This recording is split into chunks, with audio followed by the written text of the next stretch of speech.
Hello बच्चों, तो चलिए इस प्रश्न को पढ़ते हैं। यदि समाकलन x प्लस घनमूल एक्स स्क्वायर प्लस एक्स की घात 1/6 बटा एक्स गुणा 1 प्लस घनमूल एक्स dx बराबर a बटा 2 घनमूल x square plus b tan inverse x की घात 1/6 प्लस c, तब विकल्प a प्लस b बराबर 9, विकल्प b a बराबर 3, विकल्प c b बराबर 6 और विकल्प d b माइनस a बराबर 3। तो यहाँ पे देखो हमें सही विकल्प का चयन करना है। तो प्रश्न में आगे बढ़ने से पहले इस प्रश्न से संबंधित जो मुख्य उदाहरण है उसकी हम चर्चा कर लेते हैं। तो देखो मुख्य उदाहरण क्या हो जाएगी। हम यहाँ पर देखो समाकलन से संबंधित एक सूत्र जानते हैं कि 1/1 प्लस एक्स स्क्वायर, इसका जो समाकलन है एक्स के सापेक्ष क्या होता है टेन इनवर्स एक्स, प्लस में समाकलन का चर सी आता है। ठीक है, तो अब हमारे पास में जो समाकल है उसको एक बार आई बोल लेते हैं। तो आई बराबर में देखो समाकलन एक्स प्लस में देखो एक्स स्क्वायर है और इसकी घात 1/3 है, तो ये एक्स की घात 2/3 बन जाएगी ना। फिर देखो प्लस में यहाँ पे एक्स की घात 1/6 है। ठीक है, और यहाँ पर बट्टा में क्या है हमारे पास एक्स गुणा में यहाँ पे 1 प्लस में देखो एक्स की घात 1/3, ये लिख सकते हैं इस पद को। ठीक है, तो अब देखो हम क्या कर सकते हैं आगे, यहाँ पे dx लिखा हुआ है। ठीक है, ये सारे पद हैं। तो अब देखो किस प्रकार से हम आगे सरल कर सकते हैं पदों को। पहले हम क्या करते हैं, यहाँ पर देखो समाकलन में हमारे पास में जो पहले पद हैं उनको हम किस प्रकार से देखो लिख सकते हैं। यहाँ पर पहले क्या लिखा हुआ है, हम x को अगर उभयनिष्ठ ले लेना अंदर से तो हमारे पास में क्या बच जाएगा, देखो x की घात 2/3 माइनस 1 यानी x की घात माइनस 1/3 बन जाएगा। ठीक है, यानी कि बट्टा में x जाएगा ना, तो देखो इस प्रकार का पद आएगा x की घात 2/3, इसके बट्टा में x आएगा। अब यहाँ पे आधार समान होते तो घातें घट जाती हैं, यानी 2/3 माइनस 1 आएगा, तो ये x की घात माइनस 1/3 बनेगा ना। इसी प्रकार देखो प्लस में यहाँ पर x की घात 1/6, इसमें से माइनस 1 करेंगे घात, तो x की घात माइनस 5/6 आ जाएगा। और यहाँ पर बट्टा में क्या है x गुणा में 1 प्लस में x की घात 1/3 और यहाँ पे dx है, तो यहाँ पे ये x से x विभाजित हो गया एक बार। तो अब देखो कौन सा पद बनेगा, समाकलनों को अलग अलग कर लेते हैं। तो समाकलन x की घात माइनस 1/3 बट्टा में 1 प्लस एक्स की घात 1/3, इसका समाकलन। फिर प्लस में देखो समाकलन में x की घात माइनस 5/6 dx बट्टा में यहाँ पर क्या आएगा 1 प्लस एक्स की घात 1/3, इनका हम अलग अलग समाकलन कर लेते हैं। तो देखो आई बराबर में पहले क्या बनेगा, आई बराबर में यहाँ पर x की घात माइनस 1/3 है। ठीक है, तो अगर हम इस पद को लिखना चाहें तो देखो किस प्रकार से लिखा जा सकता है इस पद को। यहाँ पर देखना, अब यहाँ पर एक गड़बड़ कर दी, देखो यहाँ पर एक भी तो आएगा प्लस में, यहाँ पर प्लस में एक आएगा क्योंकि हमने एक्स उभयनिष्ठ लिया है ना, तो यहाँ पर भी प्लस में एक चलेगा, एक प्लस में एक्स की घात माइनस 1/3। ठीक है, तो अब देखो एक प्लस में इसको हम लिख सकते हैं 1/x की घात 1/3 और इस संपूर्ण पद के बटा में क्या है 1 प्लस एक्स की घात 1/3। सही बात है, इस प्रकार लिख दिया हमने और यहाँ पे इसका समाकलन है। ठीक है, फिर देखो यहाँ पर प्लस में क्या है, प्लस में हमारे पास में x की घात कितनी है -5/6, तो समाकलन में देखो x की घात -5/6 और यहाँ पर बट्टा में क्या है 1 प्लस एक्स की घात 1/3, 1 प्लस एक्स की घात 1/3 और dx है।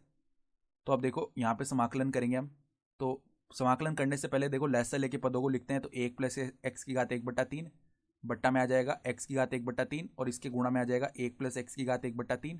ठीक है, इसका समाकलन प्लस में देखो यहाँ पर x की घात -5/6 बट्टा में 1 प्लस एक्स की घात 1/3 dx। तो अब देखो ये पद तो आपस में विभाजित हो गए, तो यहाँ पर क्या बना x की घात -1/3, इसका समाकलन x के सापेक्ष, प्लस में देखो समाकलन में x की घात -5/6 बट्टा में 1 प्लस में x की घात 1/3, इसका समाकलन x के सापेक्ष। ठीक है, तो अब देखो पहले पद का तो समाकलन बहुत आसान है करना, x की घात n वाले सूत्र से इसका समाकलन करेंगे तो घात में 1 जुड़ जाएगा, यानी 1 माइनस 1/3 घात में 2/3 आ जाएगा और यहाँ पर बट्टा में 2/3 आएगा जो कि ऊपर आके 3/2 बन गया। प्लस में कोई अचर c1 आ रहा होगा, प्लस में देखो x की घात -5/6 बट्टा में 1 प्लस एक्स की घात 1/3। ठीक है, और यहाँ पे इसका समाकलन है। तो अब देखो ये करने के लिए हम एक प्रतिस्थापन कर लेते हैं। माना हमने कि x बराबर टी की घात 6 है, तो अब दोनों तरफ जब हम अवकलन करेंगे तो dx का मान क्या आएगा 6 टी की घात 5 dt इसके बराबर आ जाएगा। ठीक है, तो अब देखो यहाँ पे सब मान रख लेते हैं हम। तो i बराबर देखो क्या चल रहा है, i बराबर 3/2 और यहाँ पर क्या आ जाएगा x की घात 2/3। ठीक है, प्लस में c1। फिर देखो यहाँ पर हम मान रख लेते हैं, तो यहाँ पे हमारे पास क्या बनने वाला है, प्लस में x के स्थान पर t की घात 6 रखा, उसके ऊपर घात है माइनस का 5/6, तो 6 से 6 विभाजित हो जाएगा यानी t की घात -5, इसको हम क्या लिख सकते हैं 1/t की घात 5 इस प्रकार लिख सकते हैं। ठीक है, फिर dx का मान रख लेते हैं। dx हमने क्या बोला था, 6t⁵ dt आ जाएगा, dx का मान 6t⁵ dt।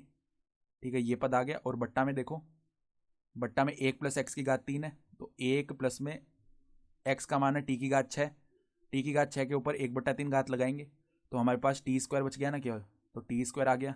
तो अब देखो t⁵5 से t⁵5 आपस में विभाजित हो गया, तो अब देखो 3/2 x⁵2/3 प्लस में c1 प्लस में 6 को बाहर निकाल लिया, तो यहाँ पे क्या आ जाएगा dt बट्टा में 1 प्लस में t²। अब यहाँ पर ये तो क्या होता है, समाकलन का सूत्र होता ही है, 3/2 x⁵2/3 प्लस में c1, यहाँ पे 6, और ये क्या बन जाएगा tan इनवर्स t/1 यानी कि t आ जाएगा केवल, प्लस में समाकलन का अचर कोई c2 आ रहा होगा। तो अब देखो t का मान भी रख लेते हैं, 3/2 x⁵2/3 प्लस में देखो 6 tan इनवर्स t का मान कितना है, t का मान देख लो यहाँ पर क्या है हमारे पास, अगर हम ध्यान से देखें तो t का मान यहाँ से x⁵1/6 आ जाएगा ना, तो x⁵1/6 प्लस में इन दोनों अचरों को मिलाकर नया अचर c बोल लेते हैं। तो अब देखो सवाल से तुलना करेंगे हम, तो यहाँ पर देखो वर्गमूल नहीं घनमूल के अंदर x² लिखा हुआ है, तो उसका मतलब यही है x⁵2/3। साथ ही साथ देखो यहाँ पर जो x⁵1/6 है, तो यहाँ पर भी x⁵1/6 है, तो गुणांकों की तुलना करेंगे ना सवाल से, तो a का मान हमारे पास में कितना आ जाएगा, 3 आ जाएगा, क्योंकि वहाँ पर a/2 लिखा हुआ ना, तो a का मान तो 3 बना। फिर देखो b का मान यानी tan इनवर्स के गुणा में क्या है 6, तो b का मान आ गया 6। ठीक है, तो a का मान 3 है और b का मान कितना आ चुका है, 6 आ चुका है। तो अब अगर हम a + b और b - a के मान भी निकालें, तो a + b देखो कितना आएगा, 3 + 6 यानी कि 9, और b - a निकालेंगे तो 6 - 3 यानी कि 3 बनेगा। ठीक है, तो a + b 9 आ रहा है, बिल्कुल पहला विकल्प तो सही हो गया। फिर a बराबर में क्या 3 आ रहा है, बिल्कुल a बराबर में भी 3 आ रहा है, तो विकल्प b भी सही हो गया। फिर क्या b बराबर 6 आ रहा है, बिल्कुल विकल्प जो c है वो भी सही हो गया। फिर b - a का मान कितना है, 3 है, तो विकल्प डी भी हमारा सही विकल्प हो गया, यानी चारों विकल्प ही सही हो जाएंगे। ठीक है, तो आशा करता हूँ कि आपको ये प्रश्न समझ में आया होगा। धन्यवाद।